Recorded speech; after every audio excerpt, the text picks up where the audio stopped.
Bob's Retro Electronics Workshop.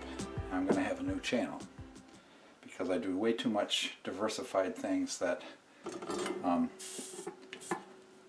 I just can't, you know, I'm not getting the interest because I'm so diversified. So what I'm going to do today is, if you guys like your retro Commodore stuff and know much about Commodore 64s, that the Commodore 64 is notorious for its own MOS branded chips going bad over time. Of course, it's been 40 years, folks. It's been 40 years.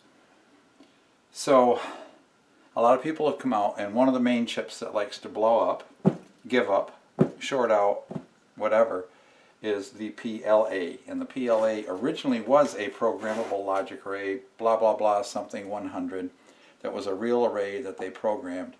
Well, after they perfected that software, they started making a chip. Here's what we're building the substitution for. This is the original MOS PLA chip.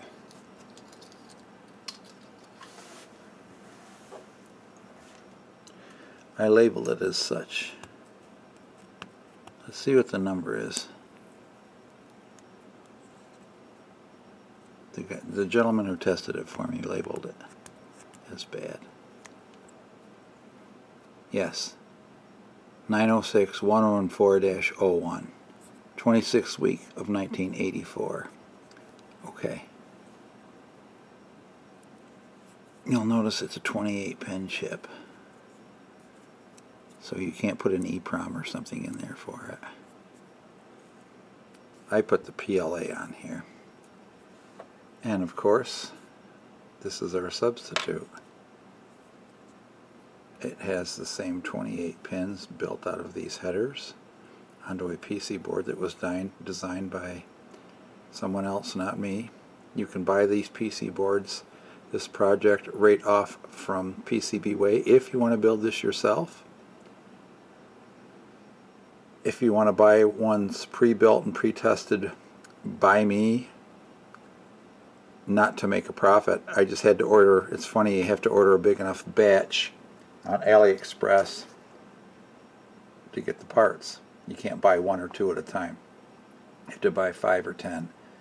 So that's why I've had to build more, and I don't need that many. So if any of you guys out there want one that's a PLA substitute that works as good as any substitute out there, and it works with all iterations, it works with Super Zaxxon, that seems to be the test, you can email me at Bob's Barn Workshop, one word, no punctuation, at outlook.com, and we can discuss getting one of these to you. I will just basically try to sell it to you for cost and whatever it costs me to ship it to you, but it will be tested and ready to go.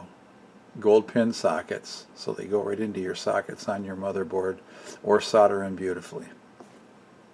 And I forget which number was on it, sorry, but that also got prone to failure over time. So what people have done, have invented new retro, new replacement chips with modern technology. Well, somebody has come up with another version of that, which is easy to build. And so I went out and I bought enough little circuit boards to make 10 of the GAL-PLA. Now, I've seen several people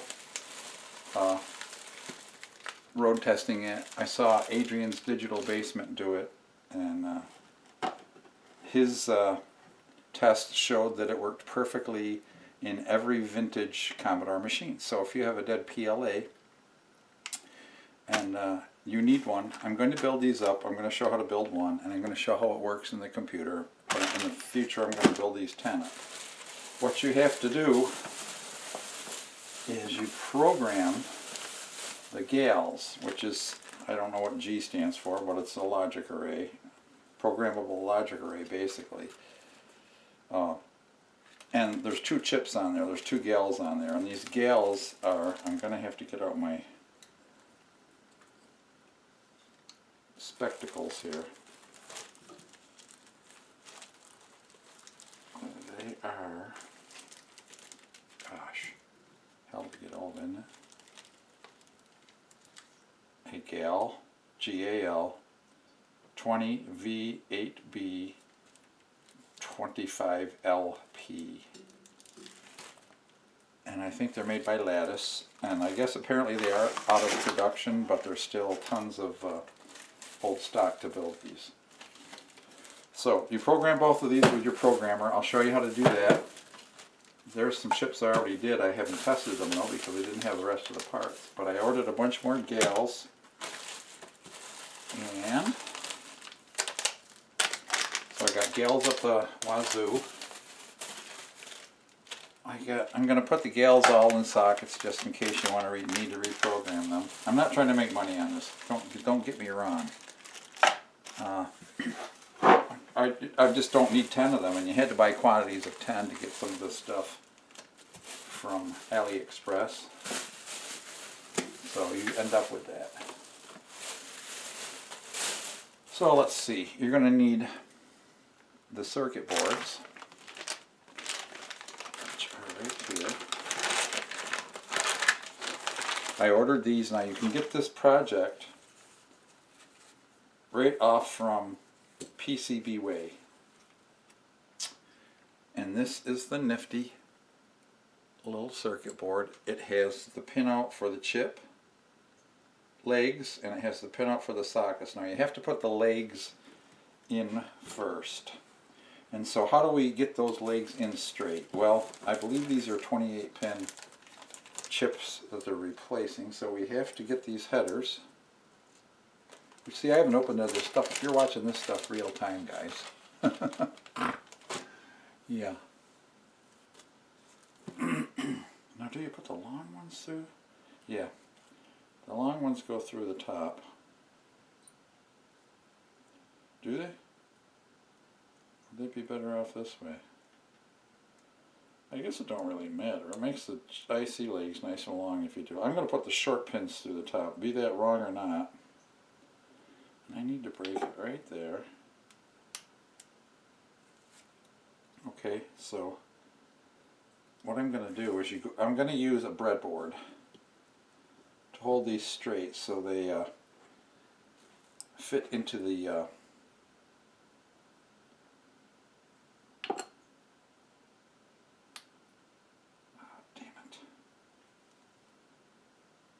into the socket correctly. I might have to put a single one in there. That's alright. Okay, so see, now when I put this on here, it will center it. This is tough to do correctly, so I guess I'm going to have to get something to cut these.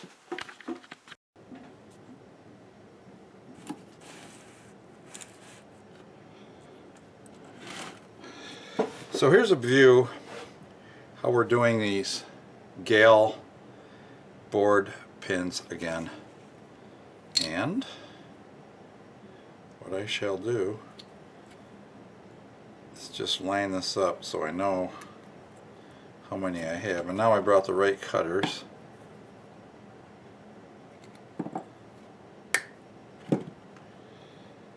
And those are the right length. So as we did before, I went over 3 rows this way.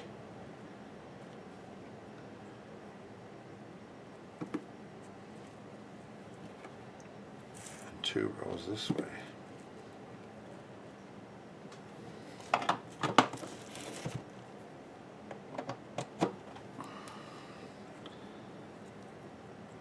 To index this, how it's going to go into the 28 pin socket on the Commodore.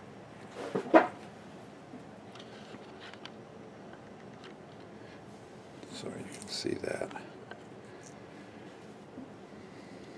how they're lined up here.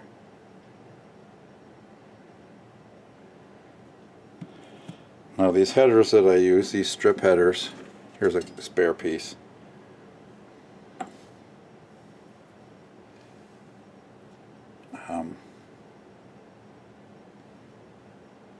They have long, thinner pins and thick, fatter, shorter, fatter pins that go.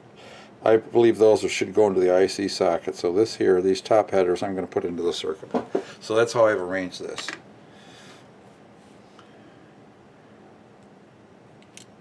And make sure we align that correctly. And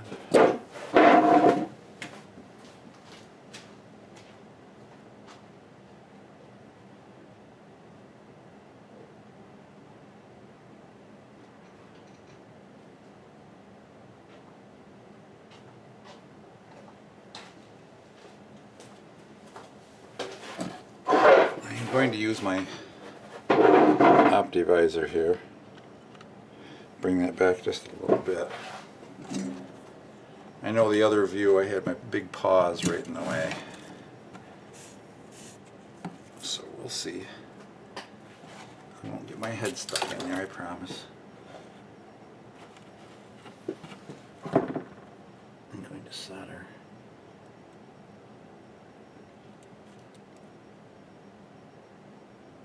My iron's not really hot yet. It was unplugged for a minute. One on the end.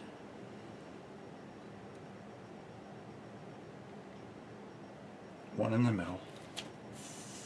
I'm going to flux the tip over here in my flux pot. Clean it off. Make sure your tips are nice and clean. The wire on this is getting old and stiff. Whoops. Oh man, did I really do that? I cut them one pin too short. That's okay. I'll fix that.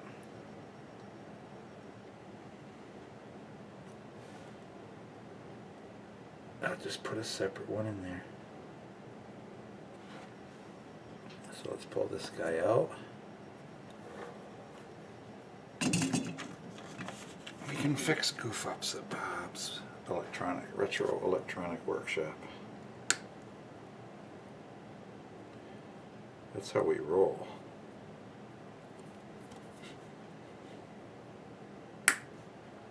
Nobody will ever care or know. And it doesn't really matter because these pins will be well soldered in. Watch out you don't bite your own finger.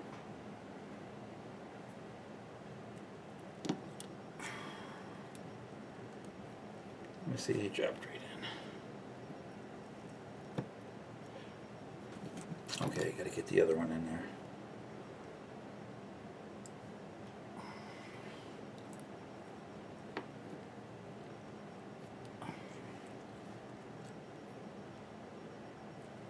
If you don't make a goof once in a while, you can't show. When I worked at Kodak, they told us there was no such thing as a problem or an error. It was just an opportunity for a clever solution. So there you go. That's all fixed. You just have to solder each one of these individually. Here in the end.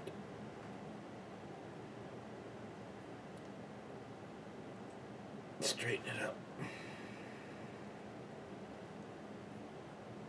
Alright. Now I'm going to pull that out because I don't know that I don't really see where it's a problem. I'm just going to turn it over. Oh, that ain't working either. Just set it on top here. We're going to do. Can you still see my work? Is this good for you? Does this vertical plane make more sense?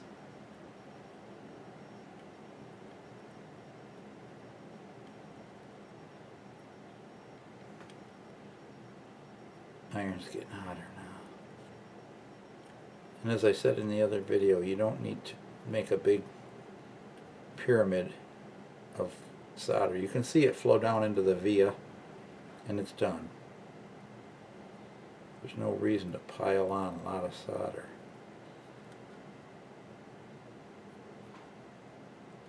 And you can move along pretty fast here once your iron is hot.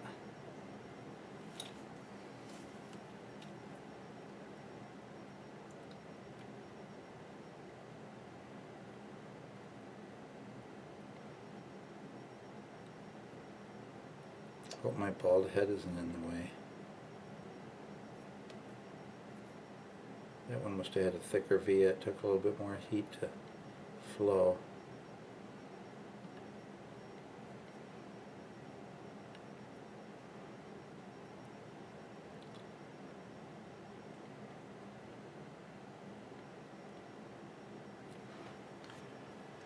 Okay.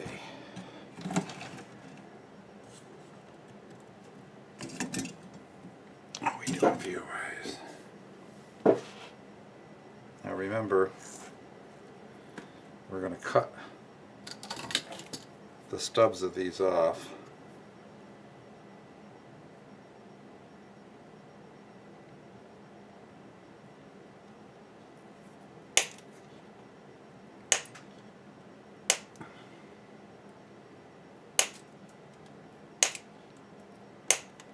Just like that.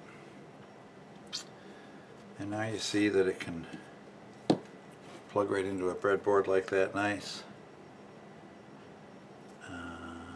She seems good.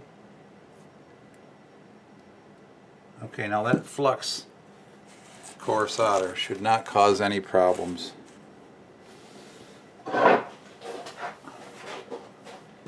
Next comes the dip sockets. Dip, dip, dip. And remember, they need to be on here with the number 1 pin indicator, which is the little horseshoe shape indent. And we're just going to turn them upside down on here.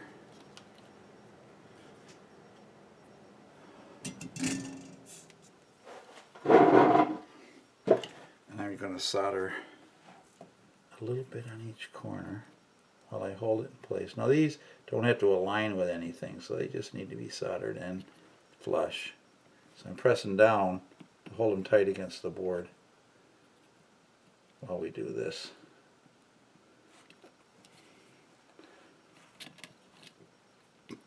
Hold it down,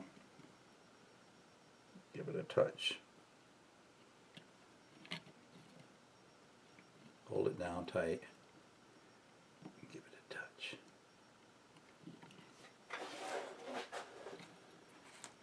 And now we solder them up.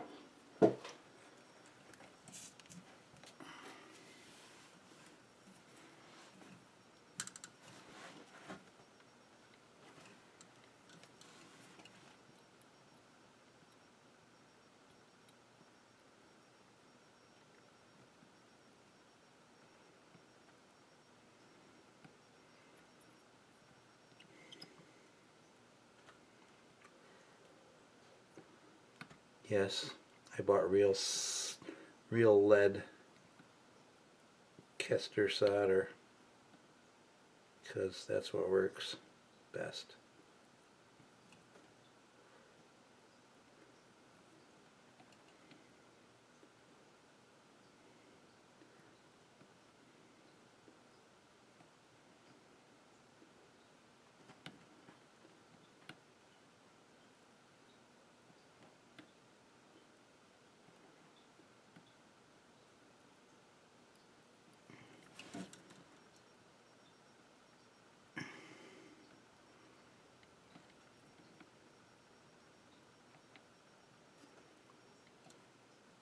Yeah, this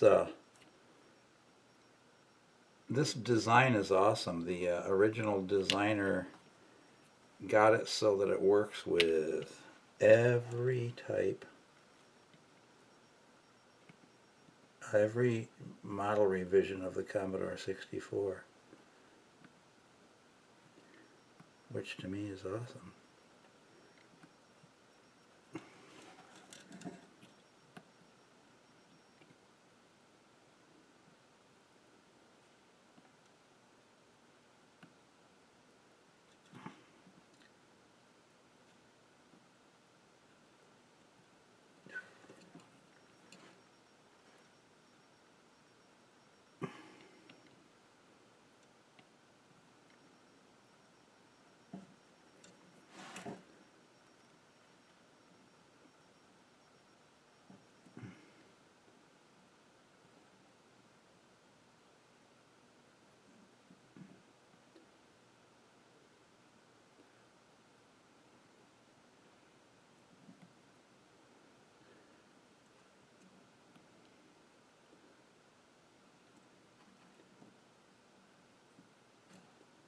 Once you soldered a few things, you'll get the hang of it real fast if you're never used to soldering this.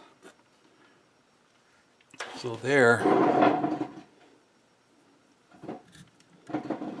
is the finished product. Hopefully it will focus here.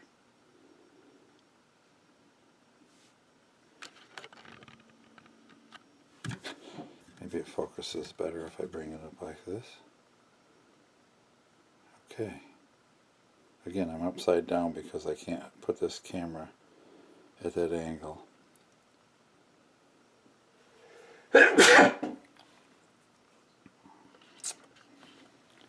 Soldered.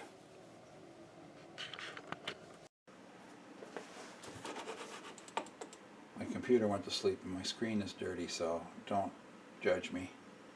Okay.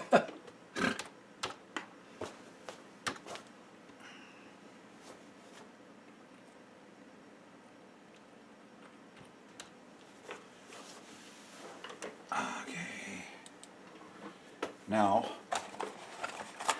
you get out your little T48. It has a USB B input. I think that's what you call the square one, right? USB B. Goes in like so. And it just plugs into one of your USB ports.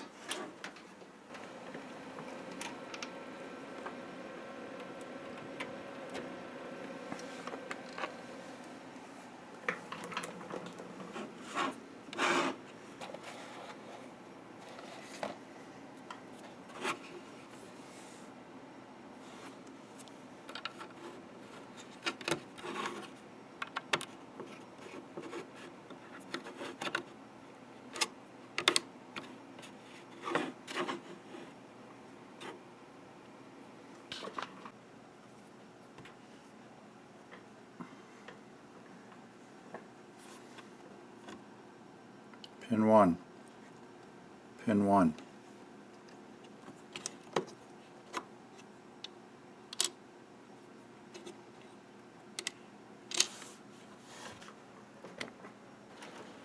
And she lights up. And the program that I got, I saw right here the other day. It's called XG Pro. And here's my GAL files over here. So if we run XG Pro, so we started the T48 Pro. We've used our XG Pro version 12.45. As I said, you can get that off the Genku Pro thing. When you order your programmer, it tells you where to get it. Please use the original USB cable. Yes, it's www.xgecu.com. That's where you will get the programming program here for programming your chips. Okay, so it's set up on the top here for the GAL-20 V8B. I go over here and I say, where do I do that? Load.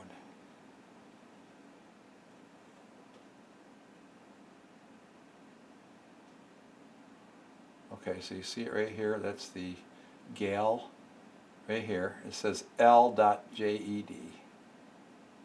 These alternates you don't want to use unless you're using a 15 nanosecond. So just the regular old 20V8 LED, LJED. So we're going to load that. You turn off the lock bit. So what we're going to do, I haven't done this in a while, so I'm figuring this out as we go along too.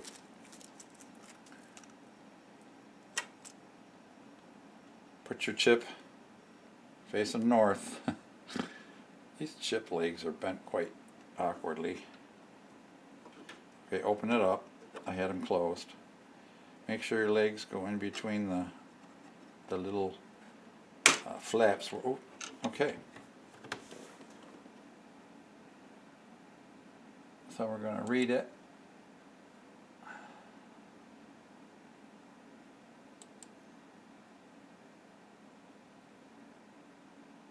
Pins detected passed. Okay, so now we're going to hit the program button up here. I guess we got to turn this off. Say program. Lock bit right here. Turn the lock bit off. Hit program.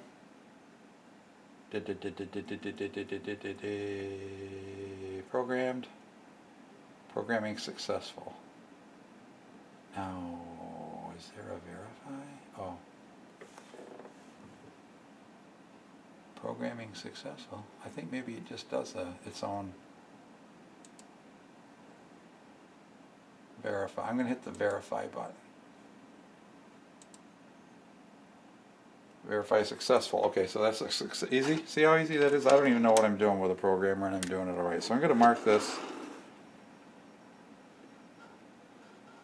with a Sharpie that says L, which you can barely read. And take our chip out. Now, we might as well, I'm going to, just for the heck of it, I'm going to program a write. So I'm going to put this guy, make sure it's the right chip. Put it in, lock it down. Say back. Load. And it goes right to my folder because I'd been in there before. I'm going to take the bottom one that's just a plain write. This one here, 20v8r.jed.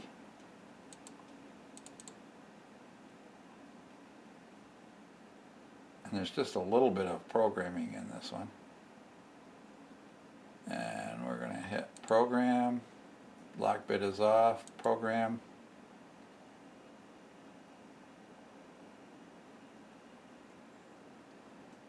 Verify completed, programming successful. I'm going to go back, I'm going to hit verify, verify, verify successful.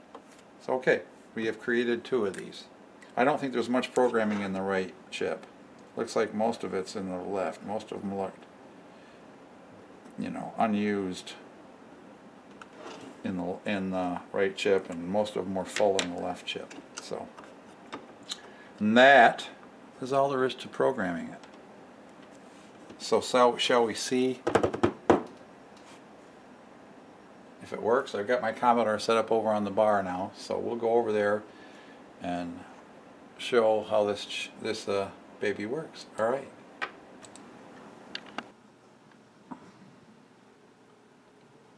XG Pro.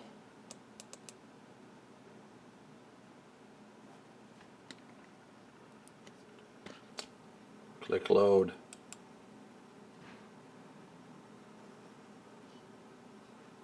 For the left, you click this file, 906.114.01 underscore 20v8 underscore capital L.jed.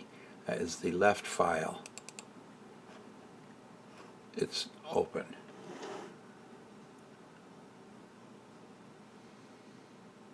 Program. Click lock bit off.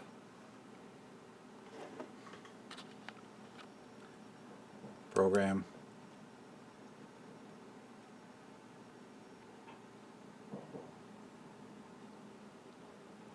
Programming successful. Back. Go up to verify.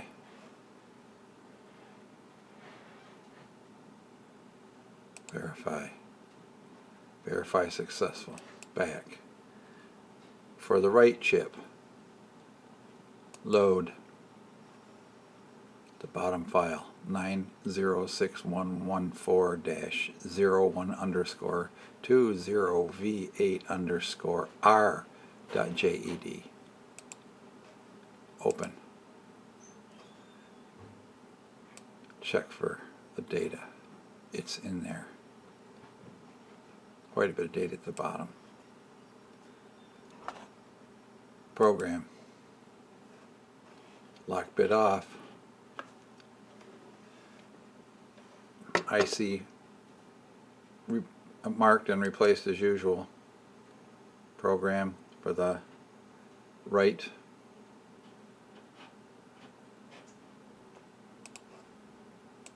Verify. verify successful.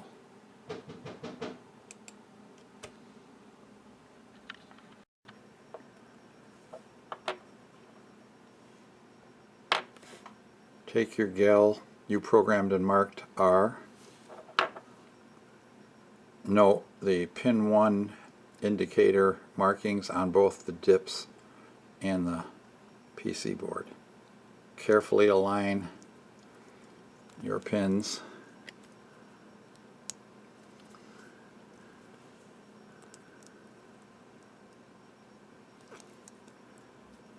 They all look good.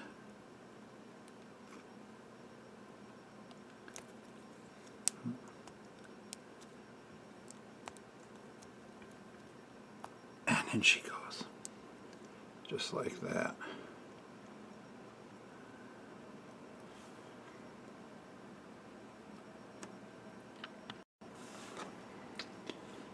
Take the other GAL that you had programmed for the left side and marked with an L. Carefully align it. You might have to rock it around. I'm going to push it straight in this way, right on the table. And check for any kinked or bent over pins. And there's your final assembly, now ready to be inserted and tested. Alrighty, so I've got the old Commodore. You may have seen this one in other videos. I put heat sinks on everything so they stay nice and cool. There's the new PAL that I bought years ago when I had this sent out for testing. So let's power her up. Oh, I don't have the power supply plugged in. That would help, wouldn't it? Power her up. Bing, boom. Okay, there's our... I have this cheap little... I bought a cable from 8-bit something. I can't remember what the name of the company was. But it has an S video output on the cable, which goes directly into my S video to RGB or VGA and my VGA flat screen. So there you go. I got a nice monitor, flat. It doesn't take up a lot of room. It's a little dusty. It's been sitting around for years unused. I do have a Philips, which is an equivalent of the 1084 too. So here we are. This obviously works okay. I don't have a lot of games and stuff I can run on this, but we're going to turn this off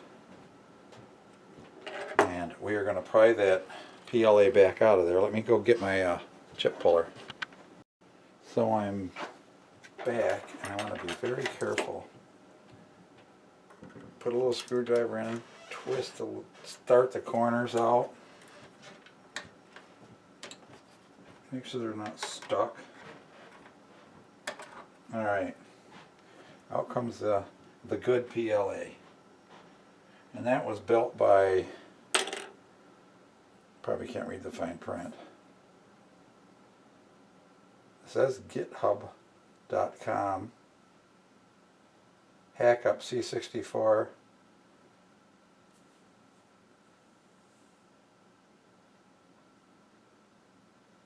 DODGYPLE, PLA, credits,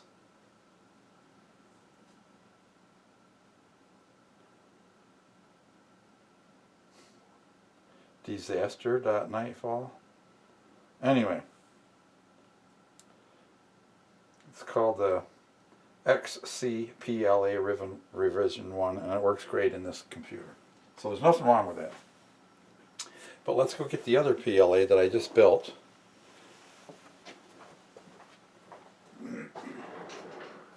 And laid down and can't find. Where did I put that?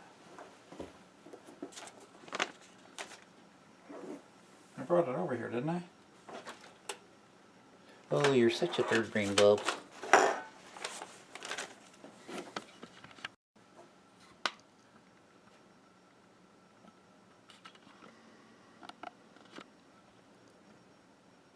So I'm going to insert this carefully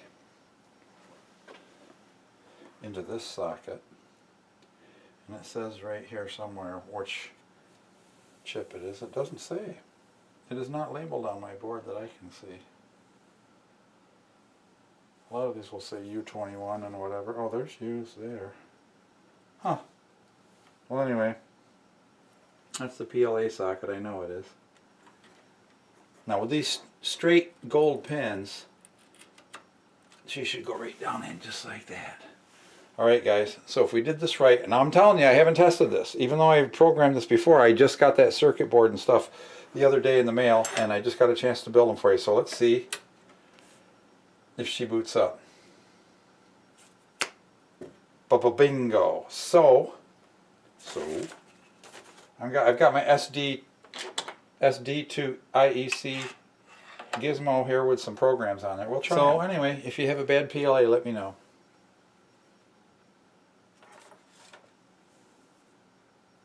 Bob's Barn Workshop at Outlook.com.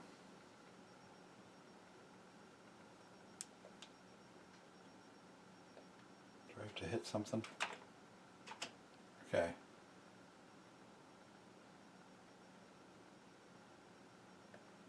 Sorry, I got to start all over again because I don't know what I'm doing. I'll edit some of this out.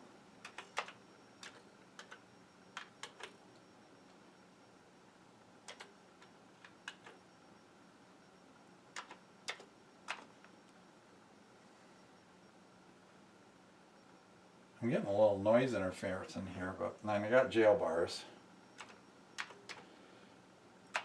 You can't turn a turd into a diamond because the modulation in here is as bad as it is from the VIC chip. I'm thinking about a Kawari. Okay, well that didn't work.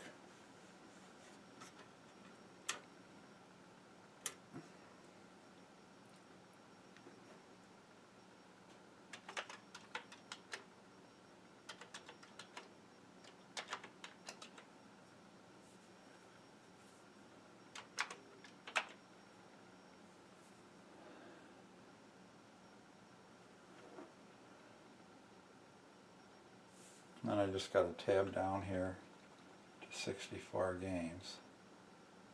There's a lot of utilities and everything in here. A lot of the programs you could just download it off the web already set up for you. Let's go down to Galaxian. I know how that one works.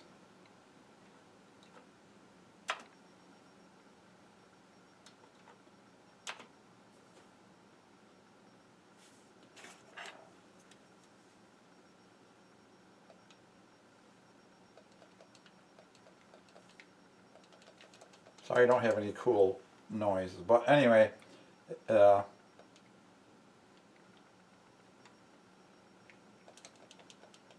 wish you could send more than one missile at a time. This is like the old in Space Invaders, isn't it?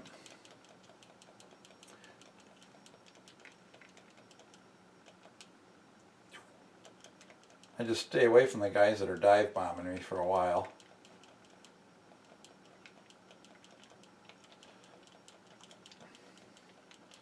So anyway, I'm sorry I don't have any sound source here. I wish I did because I've got a new SID to test. I'm going to have to hook up some sort of amp. Oh, I just got blasted. So I can do that. Oh, here they come.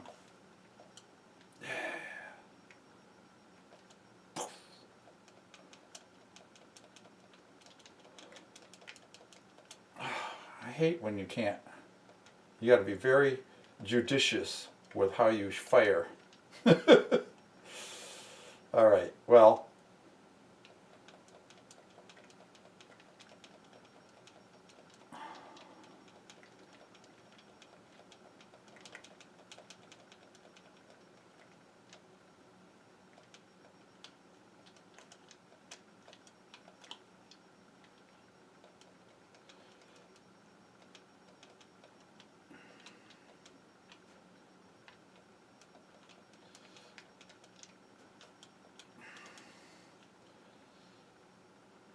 I just fixed this stupid joystick the other day because I didn't have the up and down wire. Okay, Well, let's see what else we can do.